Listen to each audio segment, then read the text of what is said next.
think we'll begin formally now. And firstly, thanks very much to Roman for coming along this evening. And I'll just do a brief introduction. He's a social philosopher whose books focus on the power of ideas to create change. He's written many works, including The Good Ancestor and Empathy, which have been published in more than 25 languages. He's a senior research fellow at Oxford University and the founder of the world's first empathy museum.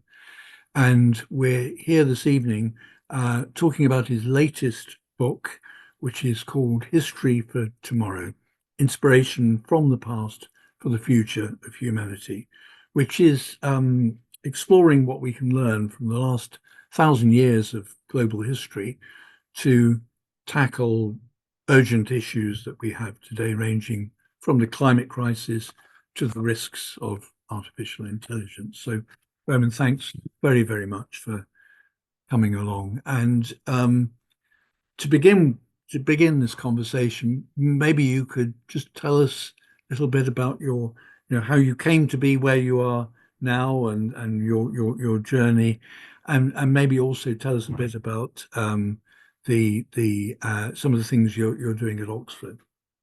Sure. Well, hello to you all, and thank you so much for the invitation. It's incredibly generous of you, and I'm very looking forward to the conversation, John, and to the questions from everybody. In terms of my journey, where to begin that? I guess one place to begin is the fact that I used to be an academic many years ago, a political scientist, and I left that out of a kind of frustration that I wasn't making much impact on the world.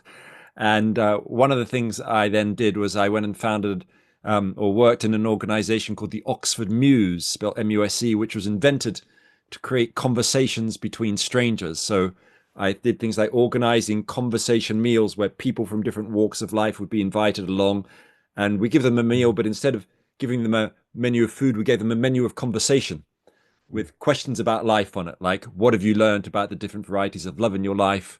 Or in what ways would you like to be more courageous? After that, I went and helped found a kind of an emotional intelligence organization called the School of Life, which offers courses and classes and things on how to think about death, or how to make relationships work, how to find purposeful careers. And then after that, sounds like I found things all the time. I don't really. I spend most of my time in this room writing books. But then I founded an empathy museum, which has exhibits and projects all about stepping into the shoes of others. But all of that time, really, I've been engaged in trying to write books, as you say, John, about the kind of the power of ideas, and particularly in recent years about humanity's relationship with time. So my last 3 books have been about time in a sense. So my previous book, The Good Ancestor, was about humanity's relationship with the future. Before that, I wrote a book called Carpe Diem Regained, about our relationship with the present moment. And my new book, History for Tomorrow, is about our relationship with the past. So it's a kind of a journey into what I think of as temporal intelligence, our sort of capacity to think on different time horizons, which I think we need to develop. So that's a little brief part of my journey. Right, and just tell me a bit more about the Empathy Museum. I mean, is that a place? Is it online, or how does it work? It actually really exists. Right. It's a shoe shop, actually. Well, one of our exhibits is a shoe shop. So our main exhibit is called A Mile in My Shoes. And imagine a gigantic shoebox. We've actually got a giant shipping container, which is clad to look like a shoebox, and you walk inside, and it travels all around the world. It's in Montreal at the moment. You walk inside, and someone will fit you with a pair of shoes belonging to a stranger. It could be a Buddhist monk, or a climate activist, or a Syrian refugee, and you can literally walk a mile in their shoes while listening to an audio narrative of them talking about their life in their words. So it's very simple, very analog, but it's very profound. So we do these projects, like we've created collections of shoes and stories about the NHS, the Public Health Service, so that politicians or NHS managers can step into the shoes of the cleaners or the nurses or the GP secretaries or this kind of thing. Or we've done a themed around migration, and we're doing a project coming up for COP30 in Brazil next year, where we're collecting stories from the Amazon and linked to climate change and the climate emergency. So it's all about a kind of experience of what it's like to attempt to cross that barrier into the mind and life of another person. Yeah, it sounds absolutely brilliant. So, is it there in Oxford now, or is it traveling as you No, it is traveling. indicate? So Yeah. but it can be in multiple places at the same time. So Oh, although it's okay. in Yeah. Montreal, I think it's actually in Belgium at the moment as well. I mean, I'm just the Oh, chair of the board. I sort of right. founded it, but it's run by proper artists who know exactly what they're Yeah. doing. Yeah. Um, so it's actually never been in Oxford where I happen to live. I mean, it's been on the South Okay. Bank, the Royal Festival Hall and stuff like that in London. And in fact, its most recent London journey was to Windrush Square in Brixton.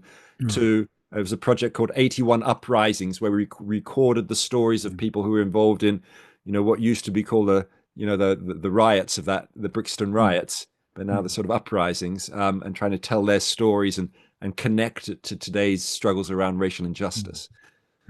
Yeah. Thank you. We'll all look out for that in its next UK appearance. So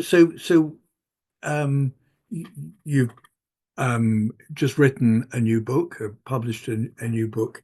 Can you just tell us a bit about what History for Tomorrow is covering, what it aims to do, and how it's structured? The 10 problem areas that you Yeah, cover. sure. So this is a book which has grown out of a kind of frustration with Mm, politicians and policymakers who are, as we know, so caught in the tyranny of the now, unable to see beyond the next, election or the latest opinion mm, poll, um, mm, and or alternatively, who think that our problems can be solved by looking to the future, to new technologies, to carbon capture and storage or geoengineering, going to sort out our problems for us. mm, And I think that the problem, or one of the problems here, is to do with time, that we're failing to recognize that sometimes to go forwards, it would be wise to look backwards. I mean, you would never mm, drive a car without looking in the rear view mirror. mm, I think history is one of the great untapped resources for thinking about the future of humanity. And we have vast amounts of the stuff to tap into. mm, And of course, the idea of learning lessons from history is far from new. You can go back to the ancient Greek mm, historian Thucydides. You can go back to Hobbes, Machiavelli, Goethe, the German writer in the early 1800s, said, "He who cannot draw on 3,000 years is living from hand to mouth." And I love that mm, idea that there's nourishment in history. But I think very often when we think about learning from the past, we think about learning warnings from the past, captured in that famous aphorism that those who cannot remember the past are condemned to repeat it. And of course, we do mm, need to learn from those warnings. We need to remember the histories of colonialism and fascism and Latin American authoritarianism, all of these things. mm, But there are already fantastic books written about this. Tim Snyder, the historian's book on tyranny, for example. And what I've tried to do in History for Tomorrow is to say, okay, let's look at history, but let's focus not just on the cautionary tales of what's gone wrong, but on the more positive and inspirational tales of what's gone right. mm, And how can we learn from the way that human societies have so often mm, risen up, often against the odds, to tackle injustices, to overcome crises, to build cities and civilizations. mm, And so what I did is I structured this book by looking at 10 huge challenges facing our societies in today's world: mm, risks from artificial intelligence, climate mm, emergency, hyperconsumerism, threats to democracy, which I sourced from looking at all mm, these reports and books about civilizational collapse and existential risk and all these things. mm, mm, And I took those 10 and asked myself this question: what can the last 1,000 years of history help us in, or how can it help us think about these issues in more constructive in innovative and effective ways. So it's a kind of cherry picking of the past, but I try to do it systematically. In other words, by not just looking at those positive examples rather than just negative examples, but also looking at, this is not about the history of great politicians or military leaders or technologies. It's about history from below. It's about what we've managed to do as communities, social groups, social movements, this kind of thing. And that's helped me pick out the kind of cases which can illuminate. Yeah, yeah. And as an example of one of these 10 areas, as uh, obviously a green Christian, I was particularly struck by the example, the Japanese example you give in the chapter called "Kicking the Consumer Habit," and I wonder, as an example of the kind of depth and width of your research, maybe you could just talk a little bit about the Japanese example. Sure. So, excuse my cough. So, one of the topics the book looks at is the question of our culture of "I shop, therefore I am." Because we know that if we look at the global ecological crisis, it's not just about fossil fuels, it's also about our material use, which is pushing us over all those critical planetary tipping points around biodiversity loss and ocean acidification and land degradation. And sometimes I go to my local shopping centre around where the corner from where I live in Oxford, and I see the place full, more full than the churches, of course. And it just, you sort of look at this and you think it's impossible to challenge this hyper consumer culture. I mean, there's a philosopher called Slavoj Žižek who once said it's easier to imagine the end of the world than the end of capitalism. And you look at the shopping mall and you think like, we are so entrapped in this. Can it be any other way? And this is, I think, where the historical imagination comes in, because there is another way. You can find in history examples of large-scale societies which had a very different attitude to the consumer world, who embraced a philosophy of just enough, as you talk about here. I mean, in fact, there's a Japanese word for it, which is motanai, which is pronounced very badly by me, but it is that idea of just enough. And one of the places that really embodied that philosophy, which you find in Zen Buddhism and, of course, in many cultures, is Japan in the 18th century.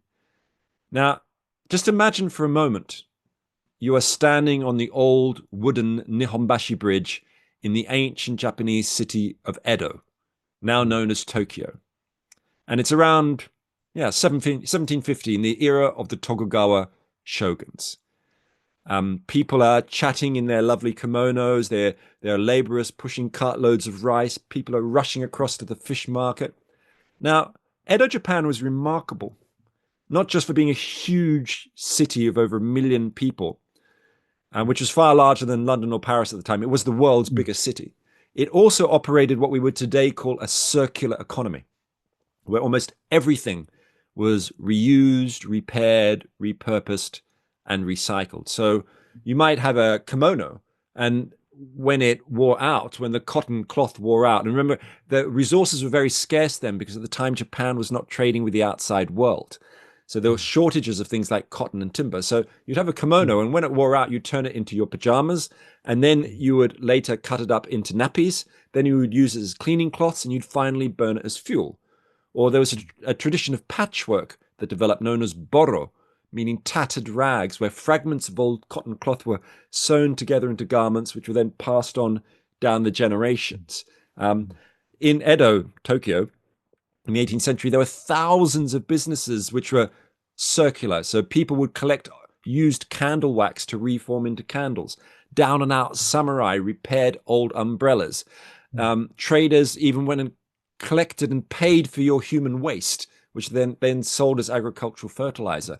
So really, Edo, Japan, they also had timber rationing as well. So Edo, Japan was really one of the world's first large-scale examples of a low-waste, low-carbon ecological civilization. Now, it was by no means a utopia, of course. It was feudal, it was patriarchal. But 300 years on, I think it offers a kind of hope that we can create economies today that are driven not by the chronic wastefulness and ecological blindness of consumer capitalism, but by deep cultural sustainability. So just to give one example, if we were to adopt the circular mindset of edonomics, we banned the sale of standard smartphones, which of course use over half the elements of the periodic table and are thrown away on average after less than 3 years. And instead we'd introduce regenerative standards so that the only phones that were permitted for sale would have recycled materials and be modular by design with easily replaceable screens and batteries. I mean, that would be what edonomics, one might call it, edonomics in practice would look like. So, let me say one other final thing here. Sorry, a long answer. No. One of the important things about this book is that although I'm picking these examples to illustrate a point, there are so many examples that I could have picked. There are other large-scale examples of circular economies, like in pre-colonial Hawaii before 1810, they had what they called the ancestral circular economy, where they, again, reused, repurposed everything. So there are these wonderful examples, which I think, John, they're just kind of there to me to open our minds so we can just look at this history and say, or we can look at our own world and say, maybe it doesn't have to be this way. Because it actually has been different in the past at large scale. I mean, I'm not talking about like small indigenous societies here. I'm talking about big scale. Yeah. It perhaps is so much easier to visualize alternatives when you've got stories from the past that are putting that in concrete terms. Even as I said, I think once before in one of these sessions, even Naomi Klein saying, well, we'd have to go back to the 1960s to think of a sort of appropriate economy that is more sustainable, gives you immediately a picture of how things might be different from how they are now. But just thinking about the different problems that you've covered in the book, were there? I mean, 10 obviously is defined, I guess, partly by length, by what the publisher thought was appropriate. I mean, were there other areas that you wanted to include and didn't, or other areas where you weren't able to find the right historical examples in terms of current crises?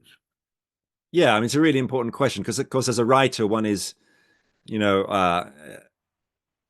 selecting all the time, selecting. I mean, as anybody does, whether it's you're writing about history or economics or politics, we are selecting from what's there, including and excluding, which means our decisions are full of assumptions and prejudices and worldviews. So I chose 10 things. I could have chosen 7. Maybe I could have done 13. There are certain things which I didn't look at, which I probably could have looked at, but which were very challenging areas. So just to give you one example. Now, if you look at so many of the world's problems today, they are global problems which require global solutions. Now, it's very difficult to look through the history of our species and find global level cooperation and to learn from those examples.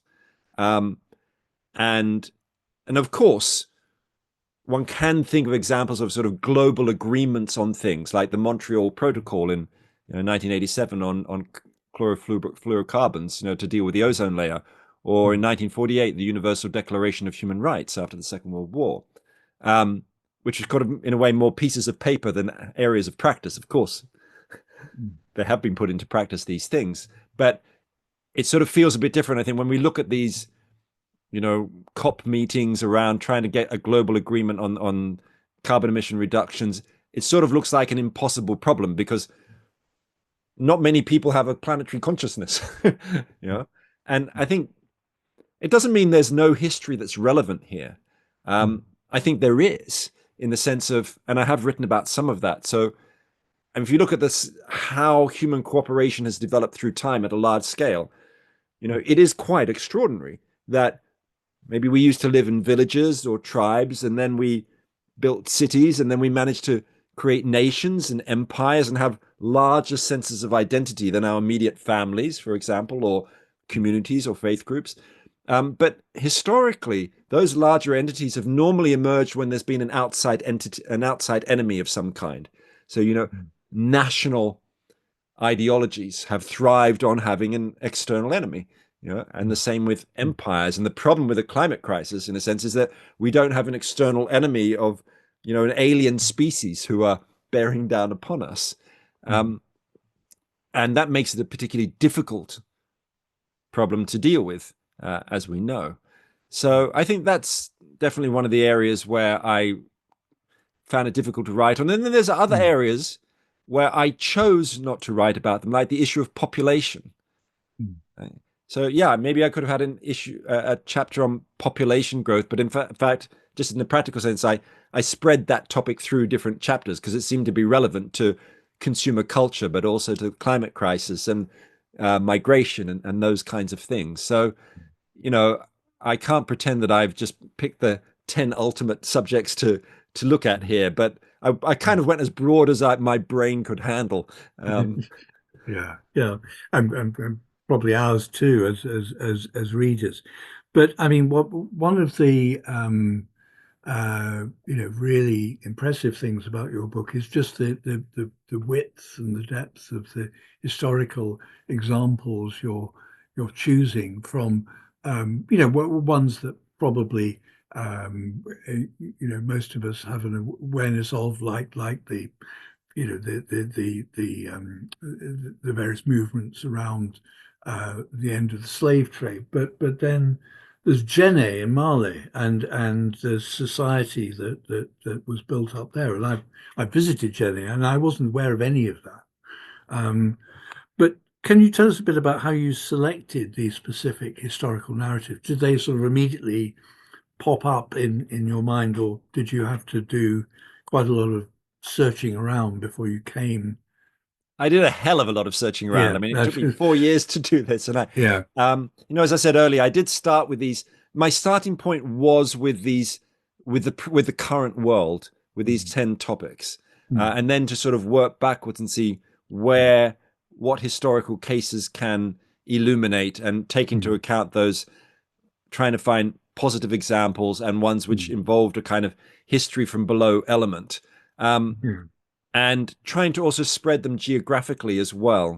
I'm very aware of that. I mean, I wrote my doctoral thesis about Guatemalan politics. So my head goes into Latin American history and politics automatically, maybe in the same way that yours does from having, worked with the British Council in Africa and South Asia and the Middle East. One wants to try and not just be focused on the Western world or the global North. So I was very aware of that. And also because, I think as a writer, honestly, to be honest, like there's some things I have an expertise in. For many years, I've written about the history of democracy. But there are other things where I've gone into areas where I know almost nothing, like artificial intelligence. So I've had to learn about the contemporary issue and then try and think about it from a historical perspective, which has taken me in another direction as well. And that can be quite challenging because if you think of a topic like artificial intelligence, for example, you might ask yourself, well, what use could history possibly be for informing something that seems so contemporary or almost 22nd century?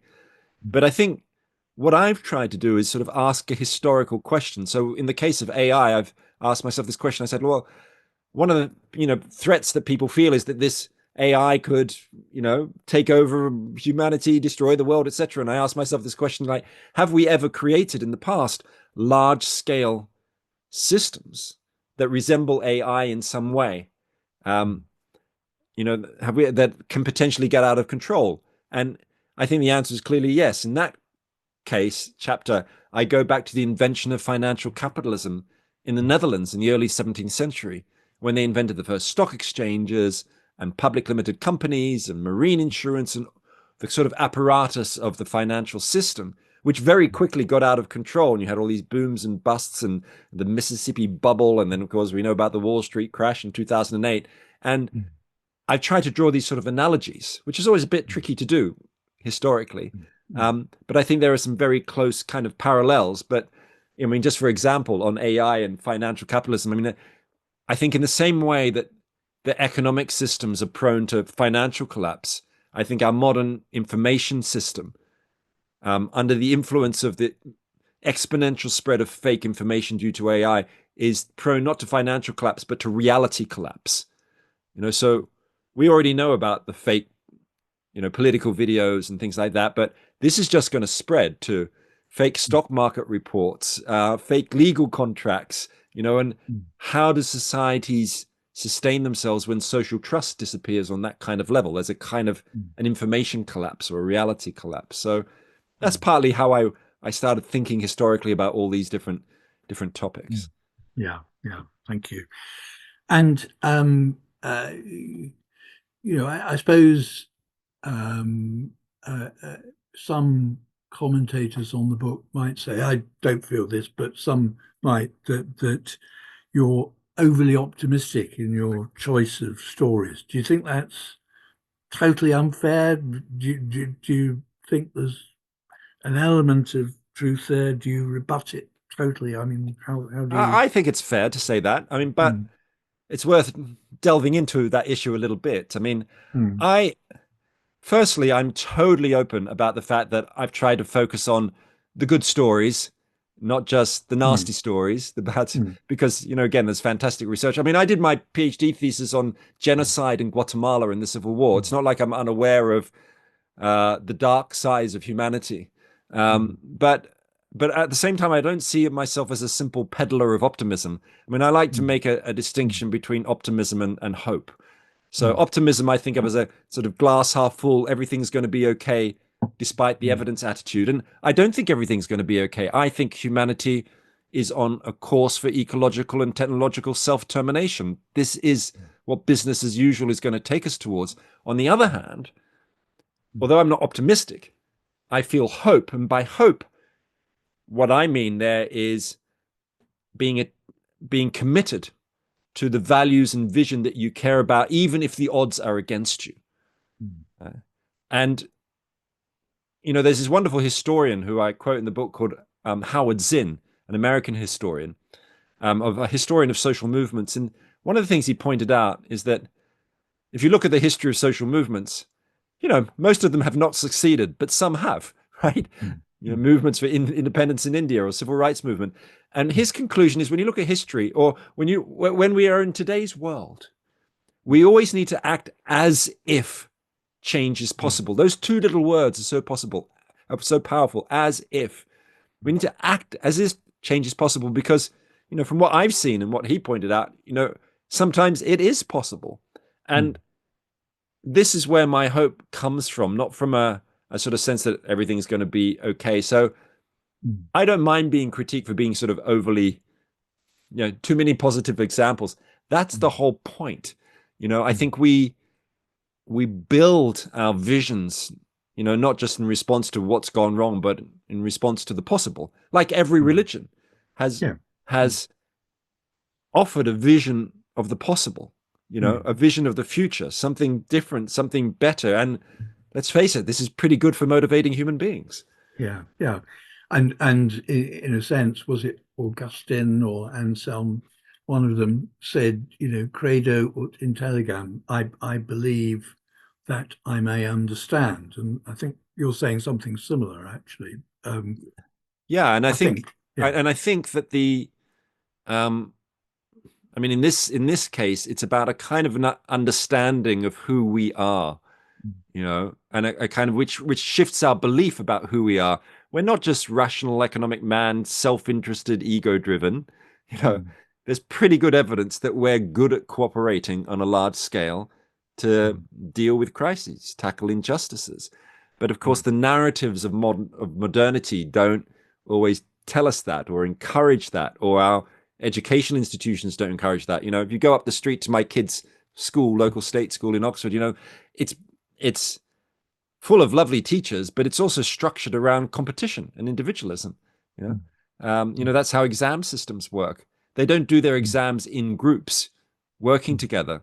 Yet this is how we need to solve the world's problems. There's something pretty warped about that. Yeah, yeah. I'm going to move us on in terms of the questions I sent because we've got a lot of uh, um, uh, sort of ground to get through, and also I want to include questions from the audience. One particular issue which a colleague of mine in the Join Enough program was writing about recently is the whole, if you like, precipice of the financial system, with perhaps 1 quadrillion amount of dollars or more of financial derivatives balanced on a global GDP of less than a tenth of that, which could collapse at any moment with massive consequences. Um, do you agree with that view? And are there currently acute dangers from the acute dangers we face from the way our finances work? And are there historical examples that can help us work out what on earth to do? I mean, maybe this is, well, I'm not sure, but do you have any view on that particular problem, or is it part of a broader problem? Firstly, I'm no great expert on financial systems and their history, though I did read quite a lot about that in writing this book. Someone whose work I found very illuminating, I've just put in the chat. His name's Nate Hagens. He hosts a podcast called The Great Simplification. And his view is broadly along the lines of that of your friend asking the question, which is that we've got all this money swilling around the system, which has been required to help us, take the fossil fuels out of the ground and to finance consumer culture through debt. As the invention of the first credit cards in the late 1960s, which has gone out exponentially. And there comes a point where, as he says, between the sort of the shape of the curve of the money swilling around the system and the resources that we can viably extract and stay within a safe ecological boundaries. And when it becomes so big, there's going to be a kind of break at that point, what he calls the great simplification. And the question is, are we going to bend or are we going to break? In other words, can we start doing transformation now of our economic systems to avoid that kind of cataclysmic collapse, or are we going to break? Now, I don't know if he's right. I know lots of smart people who think he is right. We'll see. But I think I think this issue is part of a larger question, which I'm sure you've been exploring in all of your discussions, which is about the kind of economic systems in which we're embedded and how we need to fundamentally challenge them, particularly, I think, the addiction to economic growth, to GDP growth, which of course has been the de facto goal of most governments since the end of the Second World War. Just today, Rachel Reeves said in Davos in Switzerland that, economic growth is more important than dealing with, net zero and the climate emergency. I find that really shocking. Of course, it's not surprising. This is how she sees the world. I think she's very unreconstructed when it comes to economic thought, very traditional. And, I'm an advocate of, post-growth economic models like donut economics, which I'm sure many of you are familiar with, that, even my kids, when they were 4 years old, knew you can't have infinite growth on a finite planet because they knew you can't keep blowing up a balloon because at some point it's going to pop, right? And I think the thing we know about economic growth today, I think we know two fundamental things, which is one, it's a generator, the kind of growth we have is a generator of inequality. Over the last 25 years, 40% of global GDP growth has gone to 1% of the population, and the poorest 50% of people have received 2% of that growth. And then, of course, it's also pushing us over perilous planetary tipping points. There is no systematic evidence that I've ever seen, and I've been waiting for it for years, that we can achieve what's called absolute sufficient decoupling, that we can decouple GDP growth, not just from carbon emissions or greenhouse gases, but also from our use of materials. There's no evidence we can do it at anything like the pace and scale required. So we need to be shifting to these different models, which I think ultimately, like the one about the donut economy, for those who know it, which is about bringing people above a basic social foundation while staying within a planetary limit. these kinds of models are not about growth, growth, growth. They're about balance, right? Which is the sort of the opposite, the idea of all that money swilling around the economy. And I think we all intuitively know the balance is something deep to human beings. I mean, when my daughter was a baby and she was sick and her temperature was going up, we weren't sort of saying, come on, girl, let that temperature go up higher and higher, keep going. No, we want to bring it back in balance because we know this is fundamental to human health as it is to planetary health. So I think that's why these examples like the Japan circular economy are so interesting and important, because they show that it might be possible for us to wean ourselves off that kind of growth-based mentality, or at least learn to grow something different: relationships, well-being, value systems. I don't know. What do you think, John? What's your thinking on this? I I uh, agree with you that well, it's a fundamental of our joint enough program that perpetual economic growth is just completely unsustainable, and models like the donut economics model is an alternative that I think is very encouraging.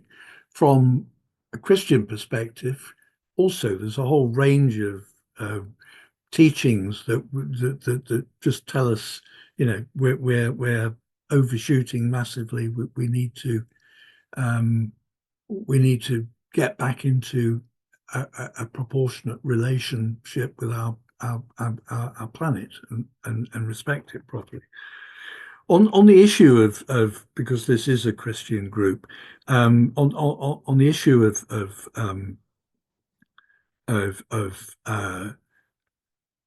for instance, the abolition of of slavery in the UK, you sort of I used in the question the word dismissive. That's unfair, but you're sort of not that enthused by the advocates for the abolition of slavery in the 1820s, 1830s, seeing them as basically conservative, easily persuaded to take a gradualist approach to abolition.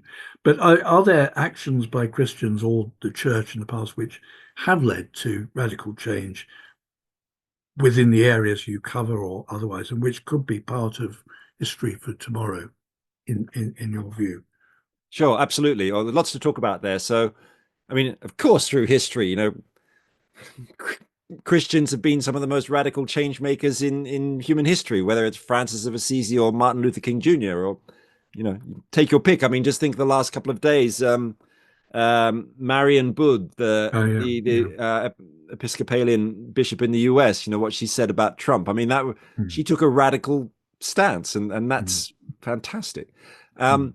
I think the thing about this the period of the 1820s and 30s, when there was the movement against the abolition of slavery in Britain, is quite an interesting and complex one, because, of course, as we know, the Church of England was an owner, as an institution, an owner of plantations in the Caribbean, and was part of the system of enslavement. Mm. And many of the advocates of emancipation, of course, led by all sorts of important Christian figures like Thomas Clarkson and others, they were radicals in a sense, but on another level, they were also reformists, some of them, depending on who they were and the times they were born into. I mean, I think it's quite interesting to think about what was going on in that period. In the 1820s, of course, Britain still had over 700,000 enslaved people working on British-owned sugar plantations in the Caribbean.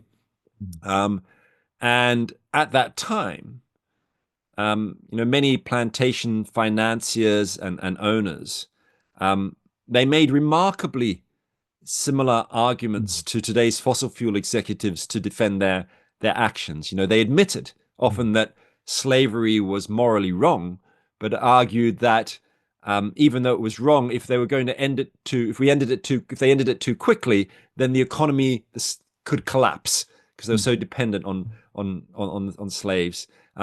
Just like today's fossil fuel executives, say, well, oh my God, we can't just get ourselves a fossil fuel, so our economies will collapse. And of course, back in the 1820s, the plantation owners, financiers said, so if there's the threat of collapse, yeah, we think slavery is wrong, but so we're going to phase it out gradually over many decades, which of course we're hearing today from the fossil energy industry. mm, Um, mm, but, on the other hand, there was of course, a strong movement against that emerging. Um, for example, the Society for the Mitigation Abolition of Slavery, as it was called in the 1820s, with a lot of Christian backing, which was an important organization, but it was quite gradualist. A lot of it was about pamphlets and petitions and things like that. And, the great turning point really was, I think, in 1831, the Great Jamaica Slave Revolt, when over 20,000 enslaved workers rose up in rebellion mm, against plantation owners. And now that revolt was brutally crushed, but it sent a wave of panic through the British establishment, who concluded that if they didn't grant emancipation, then the whole colony of Jamaica might be lost. And it's that event which was the tipping point, which helps explain the timing of 2 years later, the Abolition of Slavery Act of 1833, which was by no means a perfect act. The slave owners got paid large compensation, and there was this system of apprenticeship where they stayed on in basically debt bondage. Now, the reality is that revolt in Jamaica in 1831 was led by Samuel Sharp, a kind of a Baptist lay preacher, I think he was. So there was a kind of a Christian element of that there. But many of the Christian reformers in Britain thought that those slave rebellions were too radical. mm, So I think that's always. I don't think it's just Christianity. I mean, it's like today. Some people are in favor of Just Stop Oil and Extinction Rebellion. Others say let's use the courts, or let's use Parliament mm, to try and deal with the ecological emergency. I mean, there's always going to be differences. So, it's not like I've particularly got it out for Christianity. I think it's just, mm, I think the point I really wanted to make there is the importance of disruptive movements historically for mm, creating mm, change. And this goes back, to the trade unionists of the 19th century, as well as those slave rebels, to the suffragettes, to the civil rights movement in the United States in the 1960s, Indian independence, all of these. And I think the tragedy, in a sense, is that we know historically that these disruptive movements have shifted the dial, have amplified existing crises, mm, shifted what sometimes called the Overton window, the range of policies that can be talked about. And many of these figures, like Martin Luther King Jr. and Emmeline Pankhurst, are celebrated on my children's school walls, but their ecological equivalents in Just Stop Oil, Extinction Rebellion, etc., being put in prison. Right? mm, It's a profound failure to understand or have a historical perspective. I mm. think. Um, Just a couple more questions before we open things out. Could you talk a bit about the model that you call a disruptive nexus, the yeah. combination of the crisis and the movements and the ideas, which I think follows on from what you've been talking about just now. Yeah. So I've always been obsessed with, maybe because I used to be a political scientist, trying to kind of create models of change and this kind of thing. And I'm a little bit skeptical of the idea that there's any one model of how the world works, how it can change. But one of the conclusions I did come to in writing this book is, if you look over the last couple of 100 years, there is a kind of a pattern there, which, as you say there, John, I call the disruption nexus. So imagine a triangle, and in one corner is crisis, another corner says ideas, another corner says movements. So what's this all about? Well, if you think about most crises that happen, like the 2008 financial crash or our melting ice sheets today, a crisis normally by itself is not enough to get governments to enact transformative action. Sometimes they do in extreme circumstances. A war, they'll introduce rationing, or a pandemic. You'll have a conservative government paying everybody's salaries for a year and stopping people flying, right? But outside those exceptional circumstances, when do we get rapid transformative change, the kind that we need to deal with the ecological emergency? Well, I think it's when you have these three things coming together. So you need some kind of crisis, like a melting ice sheet. And then you need disruptive movements, as we've just been talking about, which catapult the issue on the political agenda. And then crucially, you need the ideas and values and new models of change, which become relevant in the crisis, which inspire the movements. Now, I don't quote the neoliberal economist Milton Friedman very often, but he did once say that a crisis is an opportunity for change, and the actions that are taken depend on the ideas that are lying around. Right, so you need that element. And if you think, for example, about the fall of the Berlin Wall, 1989, the end of state socialism in East Germany, you had those three things together. You had a crisis in the East German leadership because they were all fighting about how to respond to Gorbachev, and then you had the ideas. You had, in a way, quite old ideas in that case about freedom of movement, democratic accountability, and then you had the disruptive movements, the big uprisings in Leipzig and then in Berlin, which tipped the system in November 1989. And you can see what happens when you don't have all three elements. Think about the 2008 financial crash. You had the crisis of the crash itself. You had the disruptive movements, the Occupy movement, but I don't think we really had the new economic models then, like donor economics and other well-being economies and things like this, which could replace the old system, or they weren't enough in the public conversation. So that's kind of the disruption nexus idea. And of course, it's worth pointing out that a crisis can be taken in different directions. The Depression after the Wall Street crash in the 1930s led some countries towards social democracy in Scandinavia, and others, Italy, Germany, accelerated the move towards fascism. And well, what are we seeing today? We're seeing a period of instability where, across the Western world, we're seeing the rise of the far right. We're seeing that part of the political spectrum taking better advantage of the crises than more progressive forces, I would say. It's pretty clear. Yeah. One final question, then we'll open it up. You've suggested at the end of the book that we have 5 reasons for radical hope, and those are, as you've said, disruptive movements that can change systems. We can prevail over me. There are alternatives to capitalism. Humans are social innovators, and other futures are possible. And just a final question, where do you think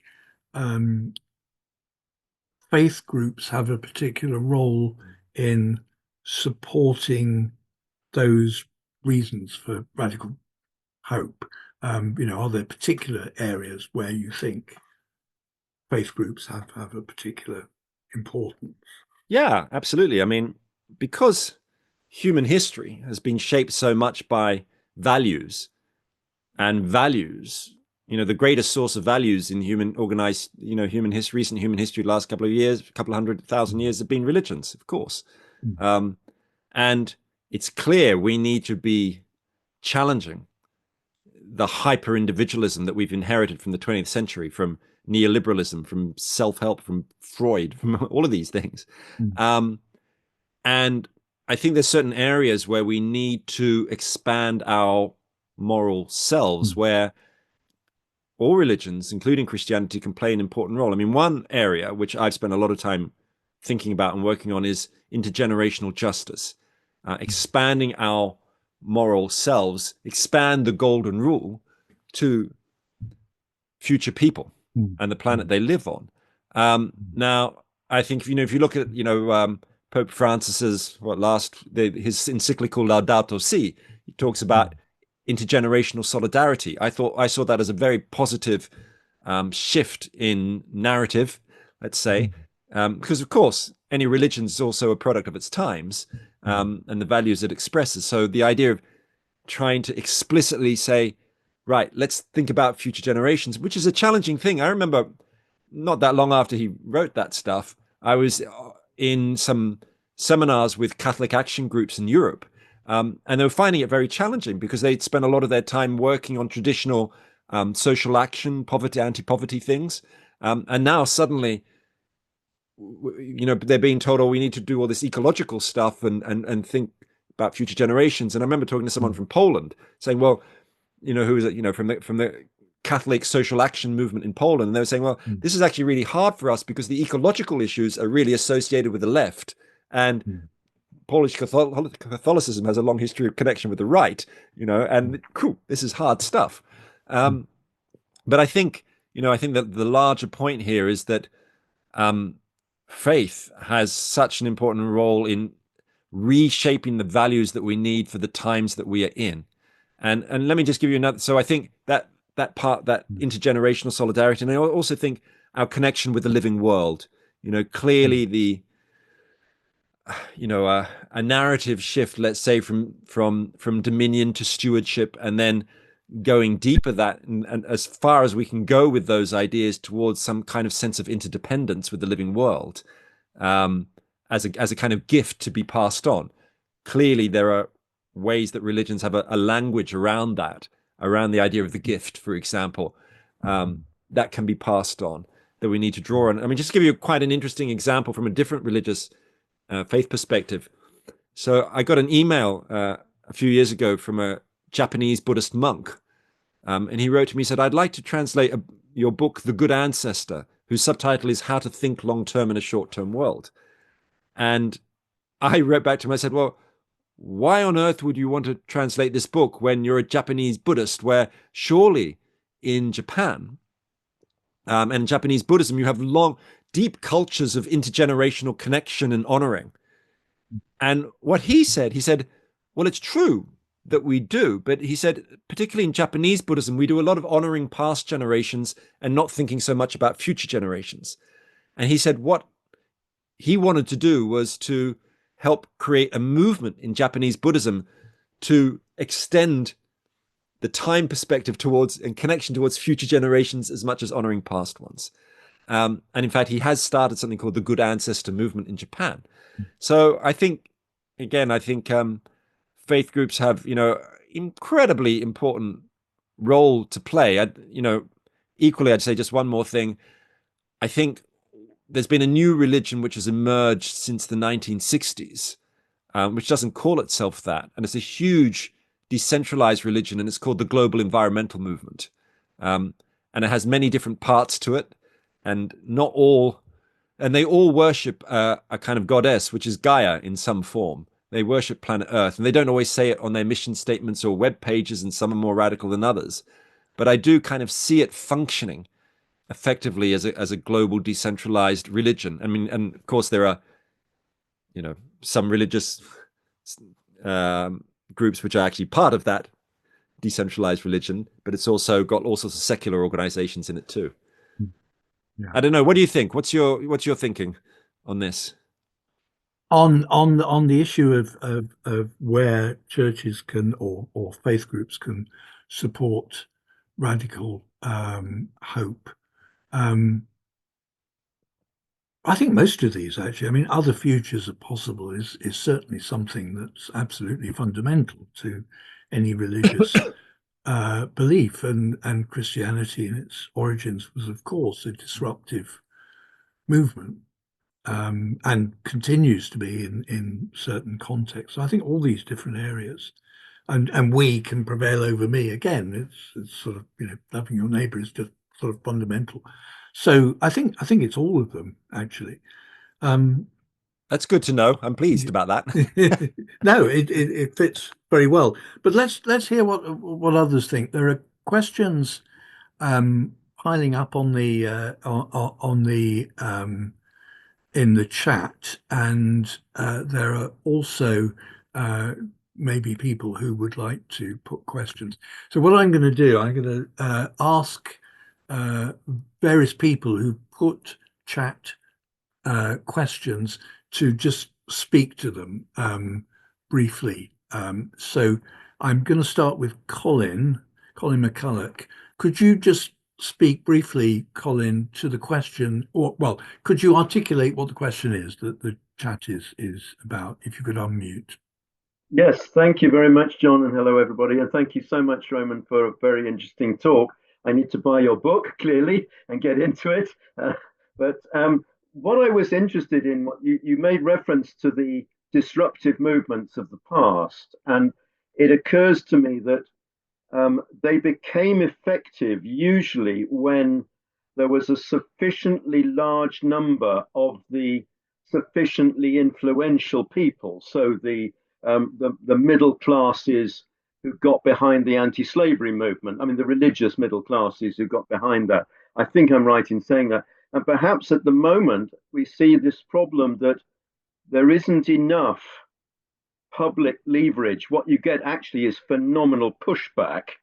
And a lot of that, I wonder if you care to comment, is to do with where people are now getting their values, their ethics, and their truth. You know, we're in a post-truth culture where, in the West at least, experts even, you know, vaccine deniers, climate deniers, all these, oh, these experts, they're lying or they're conspirators or something. And actually, my mate down the pub and my other friends on social media or in the columns of somewhere or other, those are the people who tell me what's true. And is that now becoming a problem with the nature of truth in our society? That's a great question, or sort of set of questions and thoughts. I think just to sort of step back a bit, I guess the way I think, or the way I see the role of disruptive movements functioning, and I do think it's true, actually. You know, historically, of course, you know, movements for change have had kind of intellectual elites and others at the head of them, whether it is Martin Luther King Jr. or Lenin's and Gandhi's and people like that. That's certainly the case, who've kind of either been organic intellectuals or they've been played important leadership roles. The way I see it more broadly, though, also is the importance of what's sometimes called radical flank movements. And let me just say something briefly about that, that if you look through the history of social movements, one of the phenomena that one often sees is that the success of movements has often depended on a more radical flank emerging alongside a more mainstream movement. So a classic example would be the US civil rights movement, the mainstream movement around Martin Luther King Jr. And then you had the more radicals, the Black Panthers, the Nation of Islam, Malcolm X. And what the more radicals do is they make the more moderates look more palatable to those in power, in effect. This happened with the suffragettes as well, right? They split between a more radical group and a more moderate group.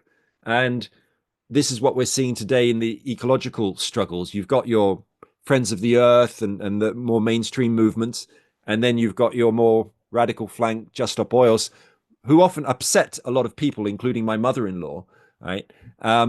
And look, you know, I if you look at the room that I'm in, you know, I'm a kind of bookish kind of person, but me too, even I, through what I've discovered in these books about the power of radical flank movements, I have found myself lying on the street, blocking the road with Extinction Rebellion and so on in front of Parliament, out of just sheer frustration by the inertia of the government. You know, it's not the kind of thing I naturally like doing, but I can't think of a better way to be a good ancestor. I mean, I know it annoys commuters, but it's going to infuriate future generations even more.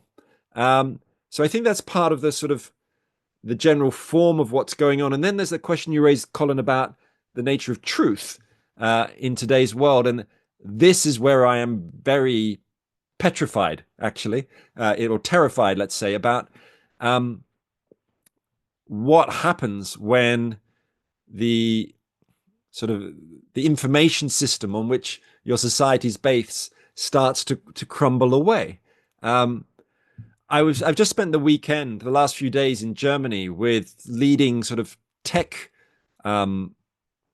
people, including an absolutely brilliant guy called Tristan Harris. I'm just going to put his name in the chat because who runs something called the Center for Humane Technology. Some of you may know his work.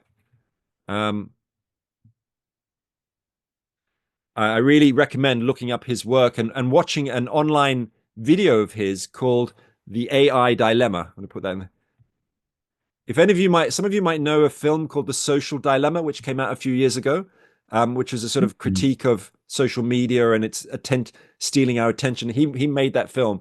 But in The AI Dilemma, which is just a kind of public talk he's given, he talks about how we're being kind of swamped by these untruths, by fake information and what happened. And basically he was showing me a graph of the rise of fake information fake information is going like this, but human created true information, and a lot of this is created by AIs, by machines, and then the human information is like this, and there's this gap emerging, and you're getting a kind of an instability emerging because of that. And I think, if I'm totally honest, I could ask myself, well, this idea I've just been talking about, radical flank movements and social movements, does what we've learned from history even really hold in such a different information system? And I think it probably still does, but I think the opportunities for far-right populists and so on to take advantage of these moments of crisis is much greater, partly because social media allows them to peddle false views, xenophobic views, and so on, which normally would have been filtered out by the old-style traditional media, and it's unfiltered now because of the lack of, the free for all online. And it also, online culture allows these movements like the QAnon and the Proud Boys in the US and so on, the far right all across Europe, to connect and create a kind of coherence, even if they're geographically disparate. So they get almost a kind of a false center. And I think this is why, one of the reasons why they're so good at taking advantage of these moments. So I totally hear you, Colin, about the sort of the post-truth world raises many, many difficult questions. Okay. Now there are two questions, one from Mark Dick, one from Garth Wilkinson, that are kind of connected. So I will take the liberty of kind of combining their two questions. So there's a question: do you think we will see a fading of the nation state during the 21st century? And Garth adds to that: is it possible to envisage true global cooperation which will really work? So those are two kind of different but connected questions from Mark and Garth. The answer to, will we see the fading of the nation state in the 21st century? Yes. But it may not happen in quite the ways that we expect. I think that one of the things we're going to see is a shift towards, or almost a return to, the Renaissance city-state. And let me explain why I think that. And this is a kind of a good news story in a sense. If you take some of the new economic models that are emerging, like donor economics, what you see is them thriving most at the city level. So there's over 100 cities and regions around the world which have adopted that donor economics model as it's for city planning, for example.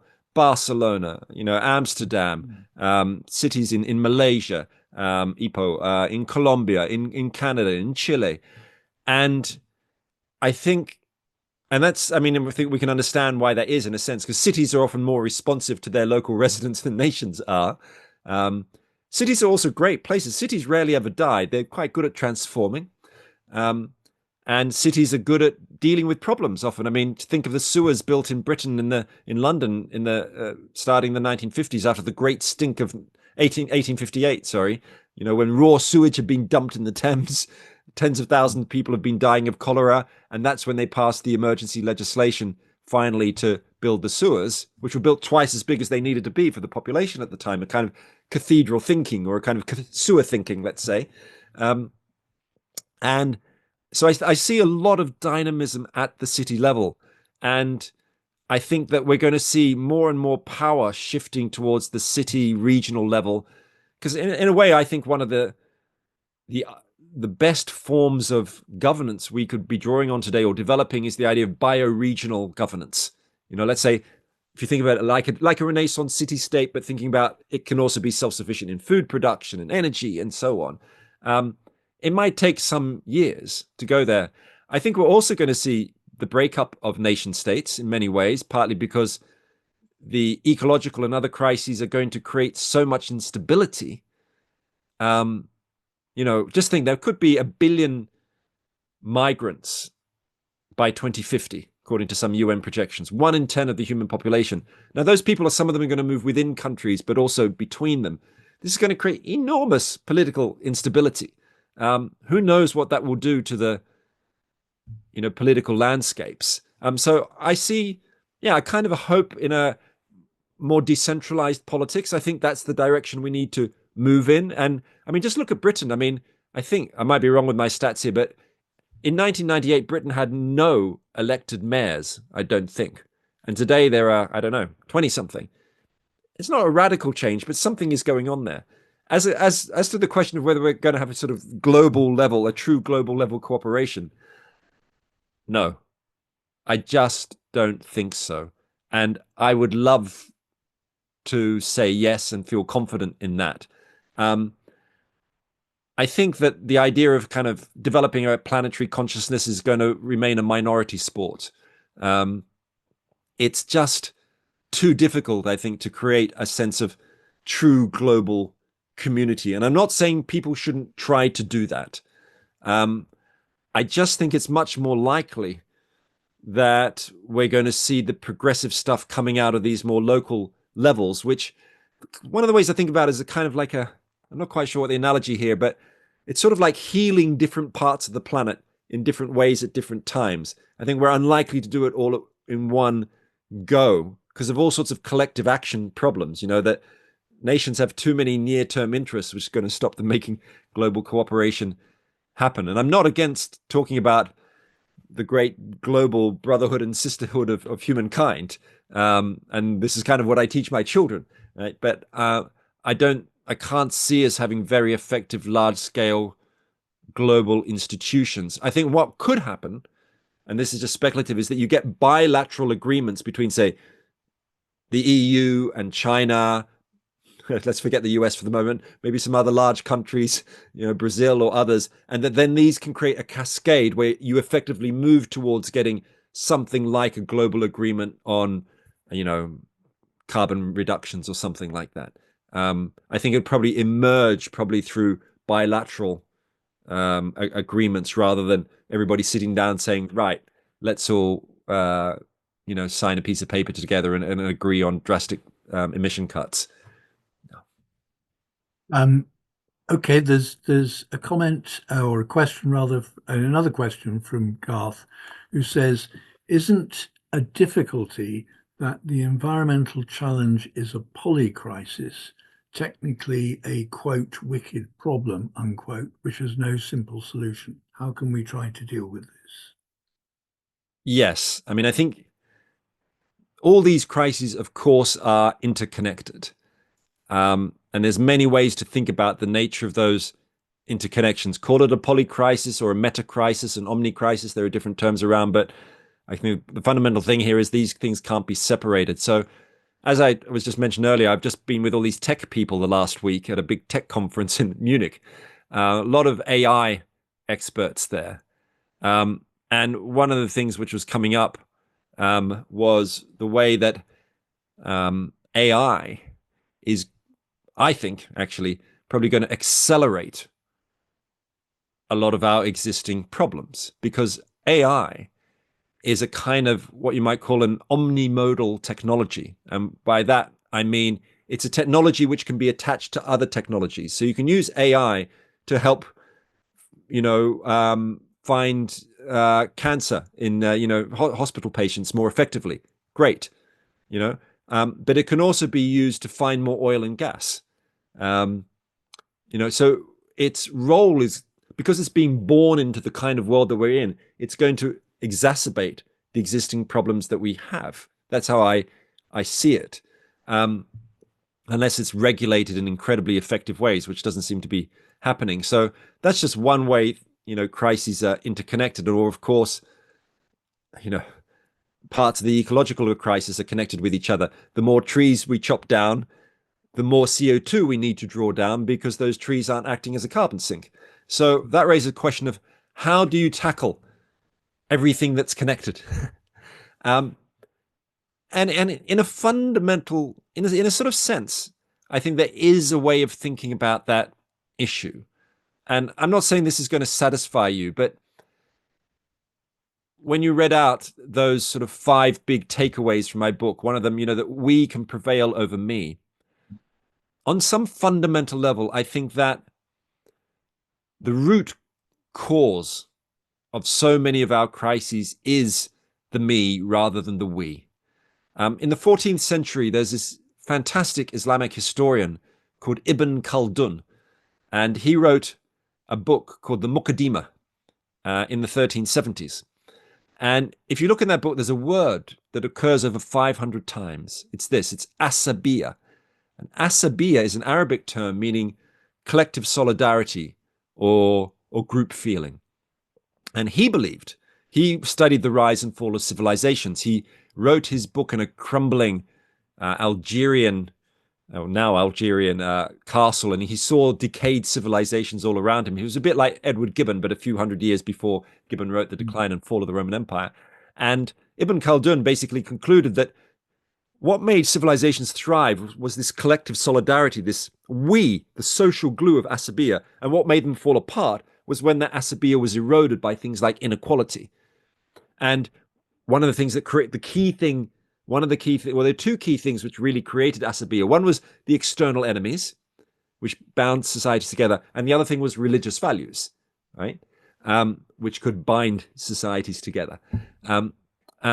And so I think he would look at today's world and see the absence of asabiya, it being eroded by many forces, economic forces, by digital culture, and so on. So, slightly long way around to address the question. Sometimes people ask me, what should I do as an individual to deal with the problems of today's world? And my instinctive answer is to say, be less of an individual. And it doesn't matter what you do. It could be about working with parents at your local school to put solar panels on the roof. It could be playing five-a-side football. It could be going to church. It could be, working in a soup kitchen and volunteering. It doesn't matter, because what ultimately I think we need to do is reforge asabiya, which gives us the resilience to survive through crises. And yeah, that's sort of how I think about that in my most positive moments. Well, we're really, really very grateful that you've spent time with us this evening, Roman, and sort of given us actually a lot of positive messages and hope. Do read Roman's book, History for Tomorrow. I put it again in the there. I will. There it is. Wave it around. And thank you again for all you've said. So that it's great to see you, and yeah, well, all the thank best. you. And I'm sorry we didn't have more time to talk, but thanks for those questions. And I've saw some other ones in the chat there, which are very deep. That's exactly what I expected from this group. Profound questions. So thank you very much. And good luck with your future conversations and meetings and actions as well. It's been a privilege and pleasure. Thank you very much.